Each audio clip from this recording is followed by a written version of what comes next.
नमस्कार, बहुत स्वागत है आप सभी का। आपके साथ मैं पल्लवी रविंद्र सिंह। दिल्ली पुलिस से मिले सूत्रों के मुताबिक गोल्डी बराड़ और लॉरेंस बिश्नोई गैंग के शूटर कई राज्यों में कई बड़ी वारदातों को अंजाम देने की फिराक में थे, जिसके लिए वो लोग पिछले दिनों सोशल मीडिया पर एक्टिव हुए थे और इसी से दिल्ली पुलिस को इनकी जानकारी मिली।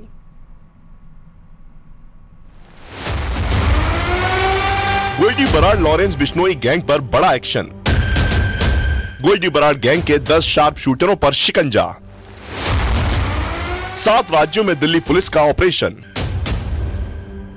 गैंगस्टर गोल्डी बराड़ पर दिल्ली पुलिस का शिकंजा कसता जा रहा है। इसी कड़ी में दिल्ली पुलिस की स्पेशल सेल ने गोल्डी बराड़ गैंग के 10 शार्प शूटरों को गिरफ्तार किया है, जिसमें एक नाबालिग भी शामिल है। दरअसल दिल्ली पुलिस ने पूरे देश में गैंगस्टर लॉरेंस बिश्नोई और गैंगस्टर गोल्डी बराड़ के खिलाफ ऑपरेशन चलाया है, जिसके तहत 7 राज्यों से 10 शार्प शूटर को गिरफ्तार किया गया।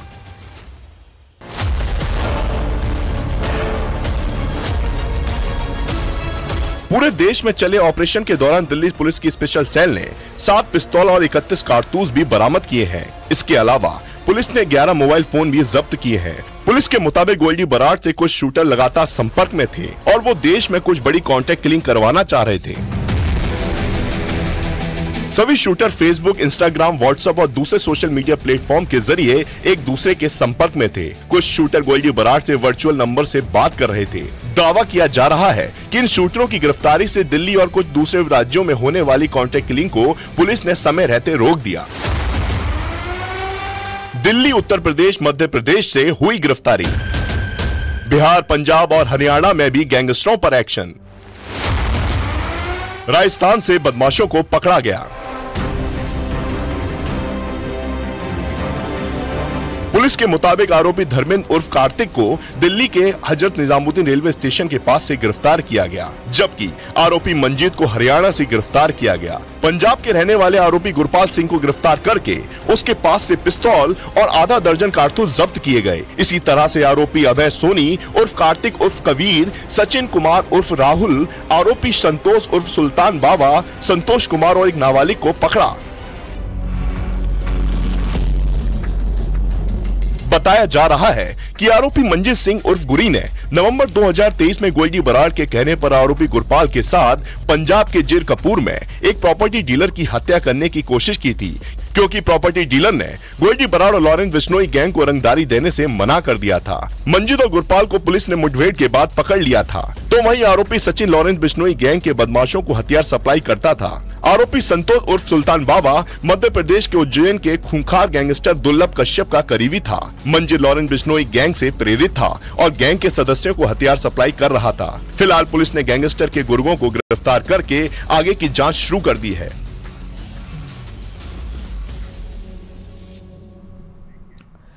बाबा केदारनाथ धाम के लिए हजारों की संख्या में श्रद्धालुओं के पहुंचने का सिलसिला लगातार जारी है। श्रद्धालु उस घड़ी का साक्षी बनने जा रहे हैं जिस समय कल बाबा केदारनाथ के कपाट खुलेंगे। श्रद्धालुओं में भी काफी उत्साह है। गौरीकुंड, सोनप्रयाग से लेकर बाबा केदारनाथ धाम तक कैसी तैयारी है, रिपोर्ट में देखिए। हर हर महादेव।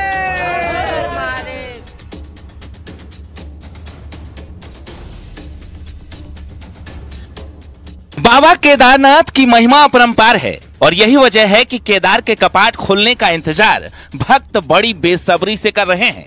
कल सुबह बाबा केदार का कपाट खुलेगा। ब्रह्म मुहूर्त में विधिवत अनुष्ठान के बाद बाबा केदारनाथ के कपाट भक्तों के लिए खोल दिए जाएंगे। इसके लिए सभी तैयारियां पूरी हो चुकी है। बाबा केदारनाथ मंदिर को 50 क्विंटल फूलों से सजाया गया है। कल सुबह 7 बजे खुलेंगे कपाट। कपाट खुलने से पहले ब्रह्म मुहूर्त में अनुष्ठान होगा। 50 क्विंटल फूलों से केदारनाथ धाम को सजाया गया है। करीब 15 तरह के फूलों से बाबा केदार के दरबार को सजाया गया है। कोलकाता से आए हुए, बेंगलोर से आए हुए, दिल्ली से आए हुए, तो सब जगह से फूल मिला के उसको यहाँ पे लाने का टास्क रहता है। साथ में हमारे साथ 400-500 लोग भी आते हैं, उनको भी लाना, यहाँ पे खाना पीना, रहना, ये सारी चीज मिला के ये जितना भी सुंदर आयोजन होता है हमारे और पूरे केदारनाथ समिति और फूल पुष्प समिति है यहाँ की ऋषिकेश, हम सब लोग मिलके ये सब करते हैं। लगभग इस समय बताया जा रहा है 50 कुंतल के से हेरफेर फूल है और कई प्रकार के भी हैं। अलग अलग प्रकार के फूल है, जैसे बाहर के महंगे वाले जो फूल है, ऑर्चिड है, ऑर्चिड में भी अलग अलग प्रकार के 6-7 प्रकार की है, सभी कलर की है, सभी प्रकार के फूल है। अभी सीजन भी नहीं है कलरिंग फूलों की, फिर भी ये महंगाई में भी फूलों को लेकर अच्छा जितना भी कर सके उतना हम करने का हमारा प्रयत्न रहता है। गंगोत्री, यमुनोत्री और केदारनाथ के कपाट खुलने के साथ ही विश्वविख्यात चारधाम यात्रा शुरू हो जाएगी। भगवान शिव के 12 ज्योतिर्लिंगों में से एक केदारनाथ धाम के कपाट खुलने को लेकर भक्त काफी उत्साहित हैं। मंदिर को फूलों से सजाने के साथ साथ सुरक्षा के पुख्ता इंतजाम किए गए हैं। चीजें बेहतर नहीं, खुद पर खुद बेहतरीन होती चली जाती हैं। और जो आज आप देख रहे हैं भव्य, सबके सहयोग से ही होता है। कोई हमारे में इंडिविजुअल अध्यक्ष नहीं, कोई उपाध्यक्ष नहीं, हम लोग सभी सब सदस्य सब एक संगठन है। ये एक टीम है। जब हम लोगों ने यहाँ पर विगत कई वर्षों से जब हम लोगों ने यहाँ पुष्प सजाना शुरू करे थे, उस वक्त मुश्किल से यहाँ 300 से 400 यात्री प्रतिदिन पहुँचते होंगे। और आज आप देखते हैं तो यहाँ मेला ही मेला दिखता है। बाबा केदार की कृपा ऐसे ही बनी रहे और बाबा केदार सभी पे अपनी कृपा बरसाएं, सबका भला करें, मैं यही कहना चाहूँगा। बिल्कुल, ये वो टीम है जो इस बाबा के धाम को रूप दे रही है। क्योंकि कल जब 7 बजे कपाट खुलेंगे तो यहाँ पे हजारों की संख्या पर श्रद्धालु रहेंगे जो उस घड़ी का इंतजार करेंगे कि जब उनका नंबर आए और कपाट खुलने के बाद वो बाबा के दर्शन कर पाएंगे। यात्रियों को कोई असुविधा न हो, इसका भी ध्यान रखा जा रहा है। यही नहीं, तीर्थ यात्री केदारनाथ पहुंचना शुरू हो गए हैं। गौरीकुंड में यात्रियों की भारी भीड़ देखी जा रही है। केदारनाथ पैदल मार्ग पर घोड़ों और खच्चरों की आवाजाही शुरू हो गई है। गौरीकुंड और सोनप्रयाग से घोड़ों और खच्चरों पर सवार होकर तीर्थ यात्री मंदिर तक यात्रा कर रहे हैं ताकि मंदिर खुलने के दौरान बाबा केदार के पहले दर्शन कर सकें। वहीं दूसरी ओर बाबा केदार की पंचमुखी चल विग्रह उत्सव डोली गौरीकुंड से केदारनाथ धाम पहुंच चुकी है। आज रात डोली केदारनाथ मंदिर के भंडार गृह में विश्राम करेगी और कल सुबह अक्षय तृतीया के पावन मौके पर सुबह 7 बजे बाबा केदार के कपाट इस साल की यात्रा के लिए खोल दिए जाएंगे। इससे पहले आज सुबह गौरीकुंड में बाबा केदार की डोली का श्रृंगार करने के बाद आरती उतारी गई, जिसके बाद बाबा केदार की डोली हजारों भक्तों के साथ केदारनाथ धाम के लिए रवाना हुई थी। जगह जगह श्रद्धालुओं ने जयकारों के साथ डोली पर पुष्प वर्षा की।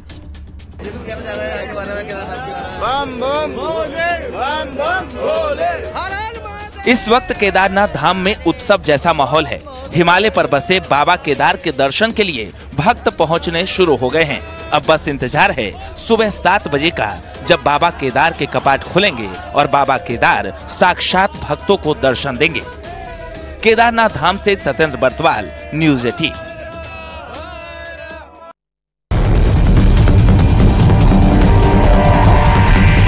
मजदूर को एक फूटी कौड़ी मिलने का नाम नहीं है।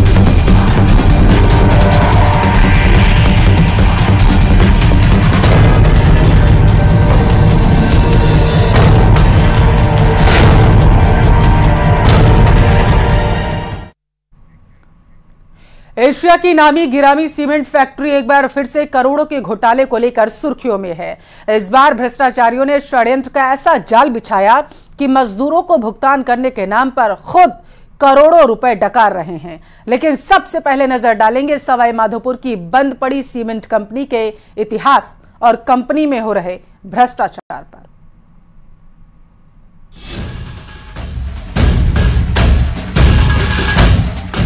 मजदूरों को नहीं मिली फूटी कौड़ी। मजदूर को एक फूटी कौड़ी मिलने का नाम नहीं है अभी तक। काट दिया रेलवे का पूरा माल। मिली भगत करके और ये रेलवे का पूरा माल इन्होंने काट दिया। 25 ट्रकों में पार रेलवे का माल। करीब 25 ट्रक अभी तक जा चुके हैं। ये एशिया की नामी गिरामी कंपनी है, जयपुर उद्योग लिमिटेड। एक समय था जब इस कंपनी की देश ही नहीं पूरे एशिया में तूती बोलती थी। सीमेंट उद्योग में अपना परचम लहराने वाली कंपनी कथित तौर पर फाइनेंशियल क्राइसिस के चलते 1997 में बंद हो गई। लेकिन एक बार फिर ये कंपनी चर्चा में है और चर्चा की वजह है बंद पड़ी इस कंपनी में करोड़ों का घोटाला। क्या है कंपनी का इतिहास? साल 1951 में आलोक जैन ने सवाई माधोपुर में दी जयपुर उद्योग लिमिटेड नाम से एक सीमेंट फैक्ट्री की स्थापना की। कंपनी भारत ही नहीं एशिया में भी सुर्खियों में थी, लेकिन साल 1987 में कंपनी बंद हो गई। इसके बाद दिल्ली की एक कंपनी GDCL कंपनी को चलाने के लिए आगे आई, लेकिन कंपनी को चला नहीं सकी। साल 1951 में फैक्ट्री के लिए दी गई जमीन। सवाई मानसिंह द्वितीय ने फैक्ट्री के लिए दी जमीन। इसी साल सवाई माधोपुर में फैक्ट्री की स्थापना हुई। कंपनी के मालिक आलोक जैन रहे। 1987 में बंद हो गई दी जयपुर उद्योग लिमिटेड। तब मजदूरों का था 12 करोड़ रुपए बकाया। 1988 में मजदूर संघर्ष समिति का गठन हुआ। इसके बाद 2023 में दिल्ली नोएडा की कंपनी RN इंटरप्राइजेज सामने आई, जिसने मजदूरों की सैलरी देने के लिए 2023 में सुप्रीम कोर्ट में करार किया। लेकिन इस करार की आड़ में RN इंटरप्राइजेज ने भ्रष्टाचार का ऐसा गंदा खेल खेला जिसे सुनकर आप भी दंग रह जाएंगे। ये स्क्रैप केवल यूनियन द्वारा फर्जी तरीके से समझौता करके और निकाला जा रहा है, और इसमें मजदूर को एक फूटी कौड़ी अभी मिलने की उम्मीद नहीं है। जिन मजदूरों ने आज 50 साल पसीना बहाया, उनको एक पैसे के दर्शन नहीं है। और कंपनी द्वारा यूनियन बनवाकर खुद ही ने कंपनी ने यूनियन बनवाई और खुद ही ने समझौता किया। कैसे हुआ खुलासा? जयपुर उद्योग लिमिटेड नाम से मशहूर सीमेंट फैक्ट्री के 1987 में बंद होने के बाद फैक्ट्री में काम कर रहे वर्कर सड़कों पर आ गए। मजदूरों के हाथों से रोजगार चला गया। जो बकाया था वो भी अधर में लटक गया। ऐसे में मजदूरों के खाने के भी लाले पड़ गए। वर्तमान में कंपनी पर मजदूरों का 115 करोड़ रुपए का बकाया है। अपने बकाया को लेने के लिए मजदूरों ने मजदूर संघर्ष समिति के बैनर तले प्रदर्शन करना शुरू कर दिया। जगह जगह पर धरना प्रदर्शन हुआ, लेकिन समाधान कुछ नहीं निकला। मजदूर को एक फूटी कौड़ी मिलने का नाम नहीं है अभी तक। मजदूर उम्मीद लगाए मर चुका है। उनके आश्रित जैसे हम जैसे हैं, हमने खूब इस चीज का विरोध करा, लेकिन अंत साल 1991 में देश फाइनेंशियल क्राइसिस से जूझ रहा था। आर्थिक मंदी के इस दौर में JDCL कंपनी आगे आई, जिसने बंद पड़ी जयपुर उद्योग लिमिटेड फैक्ट्री को फिर से चलाने का जिम्मा लिया और सुप्रीम कोर्ट में एक एग्रीमेंट साइन किया। इसके लिए बतौर सिक्योरिटी 65 करोड़ रुपए जमा करवाए गए, लेकिन JDCL ज्यादा दिन टिक नहीं सकी और कंपनी को चलाने में फेल हो गई। जब उद्योग में काम करने वाले वर्करों का सुप्रीम कोर्ट में वाद चल रहा था जी, और ये प्रॉपर्टी पूरी तरह से जयपुर उद्योग लिमिटेड की है। हमारे मजदूरों को बकाया राशि देने के लिए सुप्रीम कोर्ट ने जयपुर उद्योग को निर्देशित किया है। उसके तहत यहाँ पर जो स्क्रैप है वो लगभग 150 करोड़ का स्क्रैप आज भी है, परंतु वो मजदूरों की तनख्वाह देने के नाम पर ये स्क्रैप का टेंडर हुआ है। इस टेंडर में जिस कंपनी को टेंडर मिला है, और इस बात से Messrs Gannon Duncan land company का कोई दूर दूर तक लेना देना नहीं है। जब उद्योग से Messrs Gannon Duncan land company का कोई लेना देना नहीं है। ठीक है। स्क्रैप के नाम पर यहाँ रेलवे का माल काटा जा रहा है। 1989 में BFIR ने फैक्ट्री को बीमार उद्योग घोषित किया।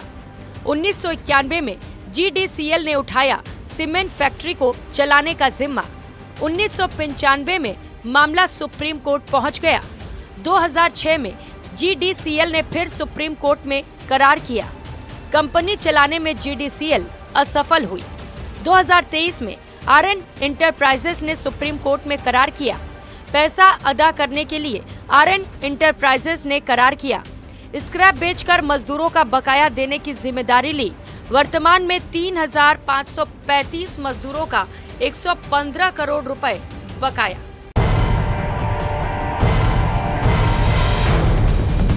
इसके बाद मजदूरों को भुगतान के लिए RN इंटरप्राइजेज ने जिम्मा लिया।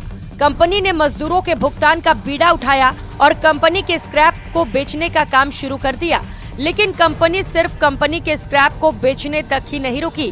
कंपनी ने रेलवे की संपत्ति को बेचना भी शुरू कर दिया। साहू नगर के बाशिंदे कंपनी की इस हरकत को देखते रहे और उन्होंने इसकी शिकायत रेल मंत्री और रेलवे के उच्च अधिकारियों से की। शिकायत पर गंभीरता दिखाते हुए तत्काल जांच के आदेश जारी किए गए, जिसके तहत आरपीएफ कमिश्नर इसकी जांच कर रहे हैं। लेकिन स्थानीय लोगों और वर्कर्स का आरोप है कि शिकायत के बाद भी रेलवे का बचा हुआ सामान मशीनों की सहायता से काट काट कर बेचा जा रहा है। इसकी हमने शिकायत जबलपुर महाप्रबंधन को, जीएम को की और हमने वहाँ पर अश्विनी चौबे जी को, रेलवे मंत्री को की। उसके बाद यहाँ पर जांच आई और जांच के अनुसार हमारे जो चेतन अर्चिकर है कमिश्नर, उनके साथ हम आए और हमने उनको वस्तु स्थिति का यहाँ पर अवगत कराया। जिसको यहाँ पर अगर आप देखोगे तो चारों तरफ इन्होंने रेलवे का खुर्द-बुर्द करके कम से कम 25 ट्रक से 30 ट्रक इन्होंने निकाल चुके हैं। रेलवे की इतनी बड़ी संपत्ति के साथ खेल हो गया और ये बात भी गले से नहीं उतरेगी कि रेलवे को पता ही नहीं चला। अब जांच भी रेलवे के हाथ में है। रेलवे के अधिकारी असिस्टेंट कमांडेंट चेतन जीचकर इस मामले की जांच कर रहे हैं। चेतन जीचकर का डर भी देखिए ना ही जांच करते हैं, ना ही जांच से जुड़े किसी तथ्य को सामने आने देते हैं, क्योंकि मामला सामने आया तो रेलवे के साथ हुई चोरी भी सामने आ जाएगी। सीमेंट कंपनी के अंदर स्क्रैप में खेला, ये बड़ा खेल हुआ। बड़े पैमाने पर रेलवे की संपत्ति यानी स्क्रैप के नाम पर करोड़ों का माल इधर से उधर कर दिया गया। अब इस पूरे मामले में रेलवे के उच्च अधिकारी यानी रेलवे पुलिस फोर्स आरपीएफ की तरफ से बड़े पैमाने पर जांच चल रही है। जांच रिपोर्ट क्या कहती है वो पूरी हो जाने के बाद ही सामने आएगा। स्क्रैप की यार्ड में शुरू हुआ भ्रष्टाचार का खेल अब सरकारी संपत्ति को निगल रहा है। आरएन इंटरप्राइजेस ने रेलवे की संपत्ति को भी स्क्रैप की यार्ड में बेचना शुरू कर दिया और कंपनी में अब जो हो रहा है आप इस रिपोर्ट में देख लीजिए।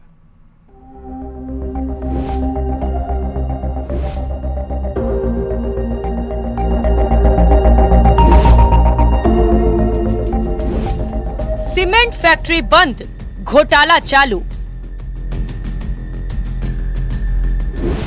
बिना डकार लिए करोड़ों रुपए हजम। मजदूरी के नाम पर कर डाला भ्रष्टाचार। कामगारों को नहीं मिली फूटी कौड़ी। भ्रष्टाचारियों ने षड्यंत्र का ऐसा जाल बिछाया है कि मजदूरों को भुगतान करने के नाम पर खुद करोड़ों रुपए डकार रहे हैं और रेलवे की संपत्ति को नुकसान पहुंचा रहे हैं। आरएन इंटरप्राइजेस और जेडीसीएल साठगांठ कर सुप्रीम कोर्ट में करार के बाद कंपनी से स्क्रैप का सारा माल निकाल कर बेच रही है। जयपुर उद्योग लिमिटेड के 3 डायरेक्टर हैं आज की तारीख में, मिस्टर राजेंद्र शर्मा, सुदर्शन शर्मा और एचएल पांडे। इन्होंने अपने मन मर्जी से एक बोर्ड की बैठक करके और जीडीसीएल को ये अधिकार दे दिए कि आप सवाई माधोपुर सीमेंट फैक्ट्री में जाकर के तो यहाँ पर जो पड़ा हुआ स्क्रैप है उसे निकाल करके और बेच दें और उसे खुर्द-बुर्द कर दें। जिसी की आड़ में इस सवाई माधोपुर सीमेंट फैक्ट्री के अंदर रेलवे को जो जितना भी ट्रेन की जो बोगियाँ, बैगन और इंजन, पटरियाँ, ये सब कुछ था, इन्होंने खुर्द-बुर्द कर दिया, काट दिया और उसको बेच दिया। जबकि ये बिल्कुल, ये जीडीसीएल जो कंपनी है बिल्कुल अनधिकृत कंपनी है। इसका दी जयपुर उद्योग लिमिटेड से कोई लेना देना नहीं है। निकालने की जो कार्रवाई हुई है ये सुप्रीम कोर्ट के निर्देश अनुसार हुई है कि मजदूरों का भुगतान करने के लिए कुछ सुप्रीम कोर्ट को में इनका 65 करोड़ रुपए था, बाकी 45 करोड़ के लिए पूर्ति के लिए स्क्रैप निकालने की कार्रवाई हुई है। इस स्क्रैप के निकालने की कार्रवाई में ठीक है, हमारा मजदूरों का अच्छा हो रहा है, इसलिए हम इसमें कोई बाधा भी नहीं बन रहे और सुप्रीम कोर्ट का इसमें ऑर्डर है। भ्रष्टाचारियों ने करार की आड़ में वो काम करना शुरू कर दिया जिसकी किसी को उम्मीद भी नहीं थी, और वो था रेलवे का फैक्ट्री में पड़ा सामान जो अब स्क्रैप के नाम पर ट्रकों में भर भर कर जा रहा है। बताया जा रहा है कि सीमेंट फैक्ट्री बंद होने पर इसमें रेलवे के 4 इंजन, लगभग 14 वैगन और 3 किलोमीटर की बिछी रेल पटरियां थी जो अब स्क्रैप में कट चुकी है। चश्मदीदों का कहना है कि 25 ट्रकों में रेलवे का सामान स्क्रैप के रूप में भरकर जा चुका है। स्क्रैप के निकालने की आड़ में जो हमारे रेलवे संपत्ति पड़ी है कम से कम 20 बोगिया और 4 इंजन और पता नहीं कितनी पटरिया, इसके जो स्लीपर वगैरह सब पड़े हुए थे इसको भी इन्होंने स्क्रैप में शामिल कर लिया। इसमें महत्वपूर्ण बात यह आती है कि ना तो इनके पास कोई कागज है कि भाई ये सारा परचेजिंग हमने जयपुर उद्योग लिमिटेड ने किया, और उसके बावजूद बिना इन्होंने एनओसी लिए, इन्होंने कोई एनओसी उससे ली भी नहीं कि भाई आपका माल है नहीं, और इसको रेलवे से ली और मिली भगत करके, और ये रेलवे का पूरा माल इन्होंने काट दिया है। पीतल है, लोहा है, स्टील है, कई प्रकार की धातुएं है, कीमती धातुएं है। उन धातुओं को पता नहीं किस नियत से निकाल के ले जा रहे हैं। रेलवे संपत्ति से रिलेटेड निकाला जा रहा है कुछ? रेलवे की 3 किलोमीटर की रेलवे लाइन थी, करीब 3 किलोमीटर के लगभग जी। वो रेलवे लाइन थी और इसमें करीब 10-12 डिब्बे थे। जैसे हमारी जानकारी में 3-4 लोगों के इंजन थे, स्टीम वाले। आरएन इंटरप्राइजेज भ्रष्टाचार के इस काले खेल को चोरी छिपे नहीं करती। सरेआम दिन दहाड़े माल को ट्रकों में लोड किया जाता है और फिर उन्हें बाहर भेज दिया जाता है। और इस बात को बयां कर रही हैं ये तस्वीरें।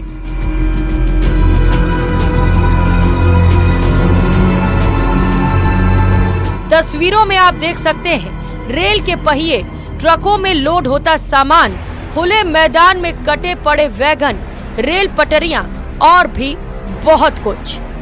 जानकार बताते हैं कि रेलवे के पहियों को खरीदा नहीं जा सकता, इसीलिए इन पहियों को काटकर टुकड़ों में बेचा जा रहा है ताकि किसी को रेलवे का माल होने की भनक भी ना लगे। और ये काम अभी भी लगातार सीमेंट फैक्ट्री के भीतर जारी है। जो रेलवे के जो पहिए होते हैं, जो व्हील होते हैं, वो हमेशा रेलवे के रहते हैं।